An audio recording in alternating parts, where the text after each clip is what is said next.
poderia dizer que foi um aspecto principal do período em que eu estive como presidente do Conselho,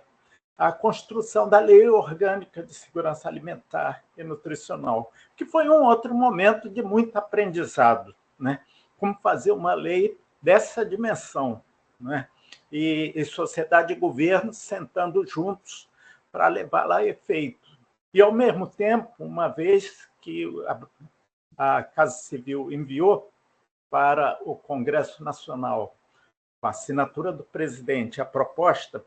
de Lei Orgânica de Segurança Alimentar e Nutricional, aprovação dentro do Congresso, não é? Que exigiu todo um esforço, né, de convencimento, e a lei foi aprovada por unanimidade em 11 meses do conjunto dos parlamentares. Então, esse é um ponto que eu realço e que teve todos os desdobramentos, inclusive sobre os mandatos seguintes, que nós sabemos da construção do sistema de segurança alimentar e nutricional. Mas há um outro aspecto que é importante frisar, que foi a lei do Programa Nacional da Alimentação Escolar, que, na verdade, ela se consolidou no mandato seguinte, mas foi construído nesse período de 2004 a 2007, em que tínhamos essa composição do Conselho, que eu exercia a presidência. E ela se deu em função de inicialmente, de um diálogo com o presidente da República, no qual levamos uma reivindicação que era muito urgente, que era de recuperação do valor do per capita da alimentação escolar, que também estava há 10 anos sem qualquer correção e completamente corroído pela inflação, e o presidente concedeu gradativamente essa reivindicação, mas, ao mesmo tempo, ele propôs que se construísse algum tipo de normatização que unificasse as diversas medidas que existiam em relação à alimentação escolar. E daí, isso culminou, depois de mais de um ano de discussão no interior do Conselho, numa proposta de alimentação escolar que foi absolutamente revolucionária em termos de vários elementos que trazia, como, por exemplo, o mínimo de 30% da agricultura familiar para o fornecimento da alimentação escolar, a extensão ao ensino médio, né, que incorporou um conjunto grande de alunos que antes estavam privados dessa alimentação, e outros diversos pontos, inclusive a atenção sobre a alimentação saudável dentro dessa alimentação para um público tão essencial. Acho que o principal destaque daquele período foi a aprovação da Emenda Constitucional 64/2010, que incluiu a alimentação entre os direitos sociais previsto na Constituição Federal de 1988. Esse destaque, claro, se deve à importância em si mesma desta inclusão do direito à alimentação na Constituição, mas se deve também à mobilização que antecedeu essa aprovação, que foi um momento de mobilização muito ampla, não apenas de conselheiros, movimentos e organizações, tivemos uma ampla participação de artistas e inserções na TV. Então, de fato, foi um momento, vamos dizer assim, de consagração da ideia do direito à alimentação, né? E de fato, e também porque tem um simbolismo importante de você ter essa consagração legal do direito, que passa a integrar o pano de fundo das muitas iniciativas relacionadas com o alimento e alimentação nos mais diversos campos. Então, eu diria que talvez o principal destaque do meu mandato foi esta aprovação, né? Ela veio logo em seguida da formulação e aprovação da lei orgânica, né, da Lausanne, que foi formulada e aprovada no Congresso no mandato do Chico Menezes, mas em seguida tivemos aí já no meu mandato a primeira regulamentação da lei, e foi importante porque essa regulamentação se deu na forma de um decreto que instituiu uma política nacional de segurança alimentar nacional, decreto esse que foi assinado pelo presidente Lula em plenária do Conselho, né, do Conselho. Foi um momento também, estávamos num período de muita construção, né? A cada passo a gente tinha motivos para se sentir realizado, né, ou se sentir que estávamos realizando coisas importantes, construindo marcos do âmbito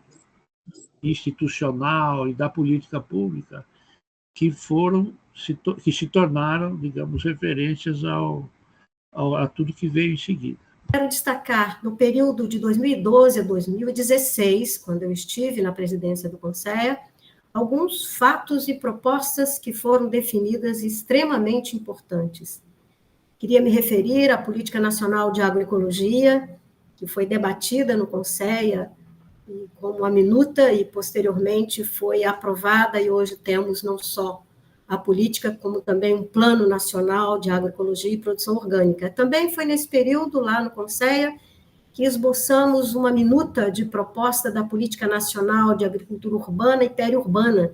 Naquele tempo, houve a integração de pessoas da Articulação Nacional de Agroecologia, num grupo de trabalho com conselheiros e conselheiras, e essa proposta foi encaminhada à Câmara Interministerial de Segurança Alimentar e Nutricional. E temos a grata notícia de dizer que foi agora, em 2024, em julho, passado algum tempo, que foi feita um decreto, né, a lei, aliás, da agricultura urbana e periurbana, uma grande conquista. Também quero dizer que, no âmbito desse debate sobre reforma agrária, que foi pauta numa mesa de controvérsia, também debatemos várias vezes os direitos territoriais dos povos indígenas, quilombolas, comunidades tradicionais, e nessa época fizemos uma missão na região dos Guarani Kaiowá, e aqui está a publicação que fizemos, chamado Tecorá, Direitos dos Povos Guarani. Tecorá significa o lugar onde sou. E quero, por último, também ressaltar que, nesse tempo, nós retomamos um debate de 2005 sobre a proposta de uma política nacional de abastecimento alimentar. Também, nesse tempo, ela não se realizou, mas agora sabemos, né? Desde o ano passado, temos não só uma política, como um plano nacional de abastecimento alimentar, que é uma importantíssima decisão e que nos cabe rever agora e aplicar suas propostas, especialmente nesse contexto de aumento do preço dos alimentos. Um aspecto importante sobre esses 2 anos diz respeito a uma linha que eu entendo que tem uma coerência muito importante, que é você pensar desde o momento da instalação, da reinstalação do Conselho, quando nós realizamos a primeira plenária, onde a gente define 2 grandes prioridades, né? Uma prioridade é acabar com a fome com comida de verdade, considerando todos os elementos que compõem o significado de comida de verdade, desde a 5ª conferência, e também uma outra decisão nessa mesma plenária, que é acabar com a fome com medidas, lógico, emergenciais, de curto ou médio prazo, mas também endereçar ações às raízes estruturais das desigualdades e da fome no Brasil. Então, essa foi uma linha coerente que o Conselho trilhou durante todo esse tempo. E aí tem alguns marcos em relação a isso, né? Tem o Brasil Sem Fome, tem a 6ª conferência, que coloca todos os elementos para que o governo elabore e e nós tivemos a aprovação no começo de 2025 do terceiro Plano Nacional de Segurança Alimentar e Nutricional, o Plano Nacional de Abastecimento, então uma série de ações que levantaram a agenda, né, de prioridades do Conceia. Pensando um pouco nos próximos tempos, eu vejo duas questões assim mais centrais. Uma questão é fazer cada vez mais um caminho que não só demande, mas que exercite, que a participação social, ela não se limita de maneira nenhuma à consulta, à fase de diagnóstico, mas sim, ela precisa ter uma participação efetiva e legítima ao longo de todo o processo de políticas públicas, nas decisões, na implementação, no monitoramento e avaliação. E um outro aspecto, considerando os desafios que nós enfrentamos e que são muitos deles, talvez a maioria são históricos, mas que ganham uma complexidade cada vez maior,